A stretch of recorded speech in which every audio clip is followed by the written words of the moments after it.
Mobil angkot setan. Kejadian ini menimpa temanku Santo. Dia tinggal di kontrakan daerah Gandul. Dia bercerita kalau dirinya pernah naik mobil angkot setan beberapa malam yang lalu.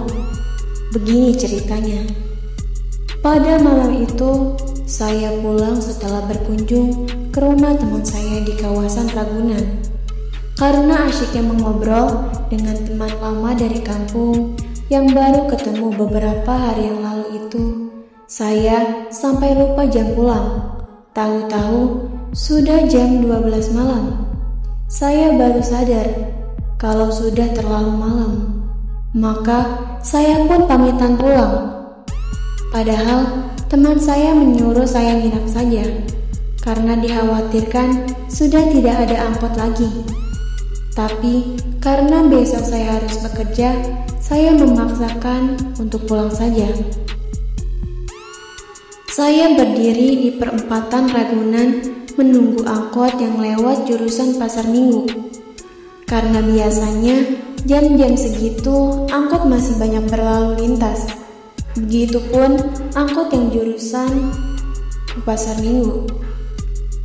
Tapi malam itu entah kenapa rasanya sepi sekali. Saya menunggu angkot sampai setengah jam, tapi angkot belum juga kelihatan.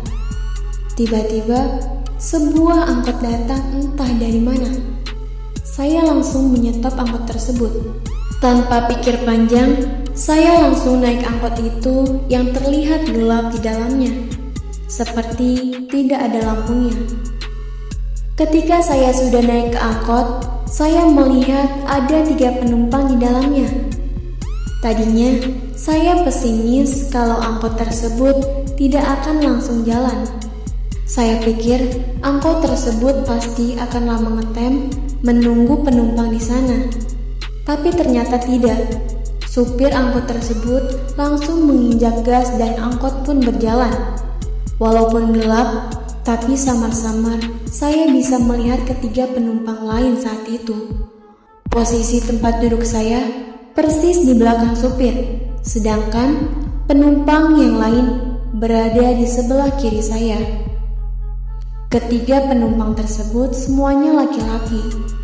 Yang paling dekat posisi duduknya dengan saya, orangnya masih terlihat muda, sekitar 18 tahunan.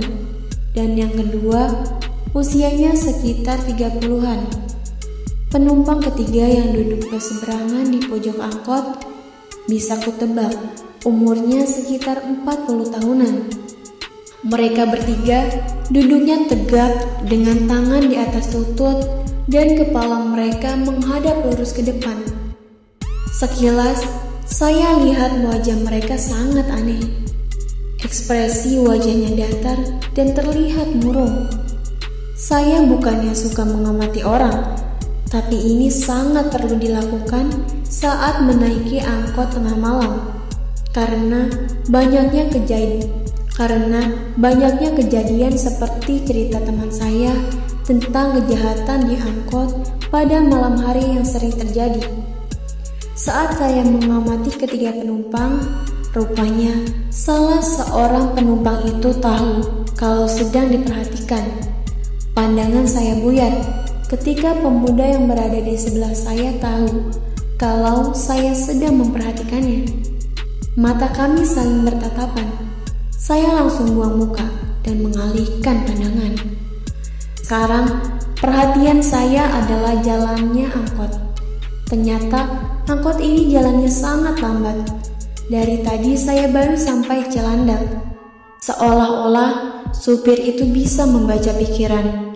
Tiba-tiba supir angkot itu menginjak gas dan menambah kecepatannya dan terus menambahnya sehingga mobil itu berjalan semakin kencang. Saya kembali melihat ketiga penumpang yang diangkut itu. Mereka sama sekali tidak bereaksi apapun dan masih tetap duduk tegak dengan pandangan yang kaku. Sedangkan saya merasa panik saat itu. Angkot berjalan sangat kencang di turunan kampung kandang yang ada belokan yang sangat tajam. Jalanan memang kosong, tapi saya sangat takut kalau tiba-tiba ada kendaraan lain yang lewat. "Pelan-pelan sedikit dong," kata saya sedikit berteriak. Tapi supir angkot itu tidak menjawabnya dan juga tidak menurunkan kecepatannya. Saya mencodongkan badan ke supir dan kembali berkata kepadanya, "Bang, maaf, jangan ngebut. Ini turunan sangat tajam." Saat lewat kali Grogol, supir angkot langsung rem mendadak. Angkot pun berhenti seketika. Saya langsung terdorong ke depan dan tercium bau aneh dari supir itu. Dia langsung menengok ke arah saya. Dan astaga, wajah supir angkot itu rusak, penuh luka sayatan dan sisa-sisa pecahan kaca yang menempel di wajahnya. Keningnya bocor, mengeluarkan darah memenuhi wajahnya. Bola mata kirinya hilang dan terlihat ada lubang besar hitam di sebelah kanan wajahnya. Spontan, saya mundur dan jatuh ke lantai angkot. Tiba-tiba ada tangan yang mencengkeram pundak saya dari belakang. Pas saya lihat, ternyata ketiga penumpang yang lain juga wajahnya berubah menjadi hancur. Ketiga penumpang itu berusaha menahan saya. Pemuda itu memegang tangan saya dengan kuatnya. Saya melihat supir angkot itu berusaha naik dari kursinya untuk datang menghampiri saya. Saya langsung berontak. Saya keluarkan semua tenaga. Saya menendang dan memukul secara liar sambil berteriak, "Tolong! Tolong!" Lama-lama cengkraman mereka jadi melemah dan saya berhasil melepaskan diri dari mereka. Saya kemudian merangkak menjauhi mereka. Akhirnya saya lompat keluar dari angkot dan jatuh terjerembab ke jalan aspal dengan posisi tengkurap.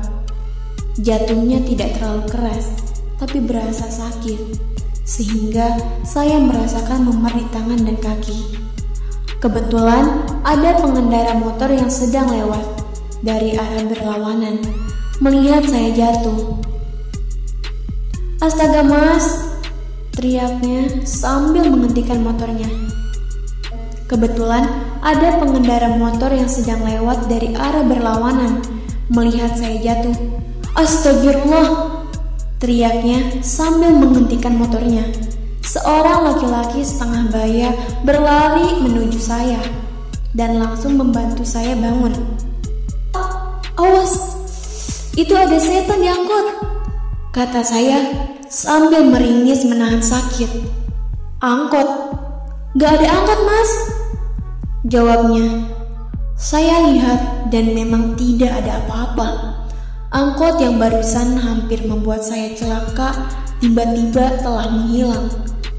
"Justru Bapak mau nanya, Bapak tadi ngelihat kamu ketakutan dari jauh terus kamu melayang gitu aja," ujarnya heran. "Hah? Saya melayang? Hah? Saya melayang?" tanya saya kaget. "Iya, kamu melayang. Bapak takut sekali melihatnya. Kirain Bapak kamu setan.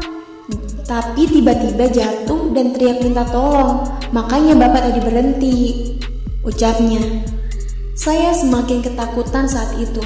Setelah saya yakin bapak-bapak itu baik dan tidak ada niat jahat, saya menenangkan diri, duduk terdiam di pinggir jalan bersama bapak itu, sambil menceritakan kejadian tadi di dalam angkot.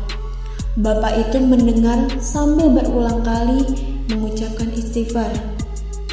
Nah, begitulah pengalaman yang saya alami waktu pulang bertamu dari rumah teman yang tinggalnya di Ragunan Pasar Minggu.